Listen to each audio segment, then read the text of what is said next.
राजीव गांधी हत्याकांड मामले के 4 और दोषियों की रिहाई के तमिलनाडु सरकार के फैसले पर उच्चतम न्यायालय ने रोक लगाई। उच्चतम न्यायालय ने राज्य सरकार तथा चारों कैदियों को उनकी रिहाई के खिलाफ केंद्र सरकार की अपील पर नोटिस जारी किया।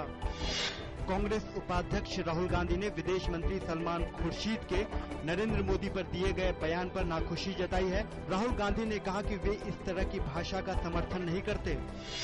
कांग्रेस नेता जगदम्बिका पाल के भारतीय जनता पार्टी में शामिल होने के सवाल पर भाजपा प्रवक्ता मुख्तार अब्बास नकवी ने कहा कि किसी नाम पर चर्चा करना अभी जल्दबाजी होगी। साथ ही उन्होंने यह भी कहा कि जो भी व्यक्ति हमारी पार्टी में शामिल होगा वो खुलेआम होगा।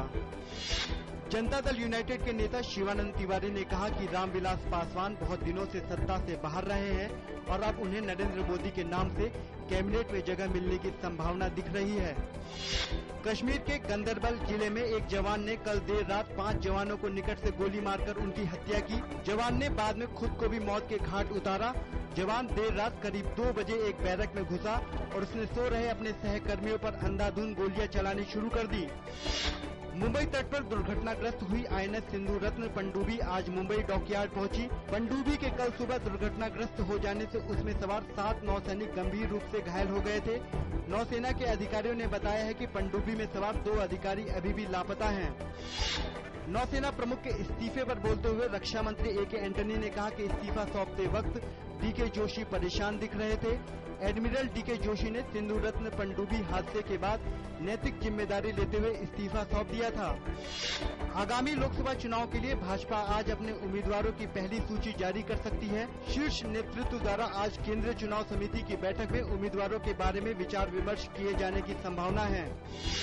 सीरिया की राजधानी दमिश्क के पूर्वी छोर पर घात लगाकर किए गए सैन्य हमले में भारी संख्या में विद्रोही मारे गए हैं। मीडिया द्वारा जारी की गई सूचना के मुताबिक सीरियाई सेना के हमले में 175 लोगों की मौत हुई है। यह इलाका विद्रोहियों का गढ़ माना जाता है।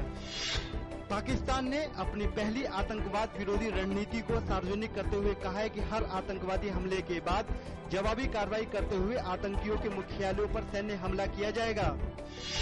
यूरोप की बजाय रूस से हाथ मिलाने के कारण राजधानी कीव में हिंसक प्रदर्शनों के बीच सत्ता छोड़कर भागे राष्ट्रपति विक्टर यानुकोविच के खिलाफ यूक्रेन में हत्या के आरोप और भ्रष्टाचार संबंधी जांच शुरू हो गई है। अंतर्राष्ट्रीय संगठनों से देश के बाहर उनके बैंक खातों और संपत्ति की जांच करने को कहा जाएगा। देश आज महान क्रांतिकारी चंद्रशेखर आजाद को उनके 83वें शहीद दिवस पर याद कर रहा है। 1931 में आज ही के दिन चंद्रशेखर आजाद ने इलाहाबाद के अल्फ्रेड पार्क में अंग्रेजों से लड़ते हुए खुद को गोली मारकर मातृभूमि के लिए प्राणों की आहुति दे दी थी। महाशिवरात्रि का पर्व आज देश भर में धूमधाम से मनाया जा रहा है।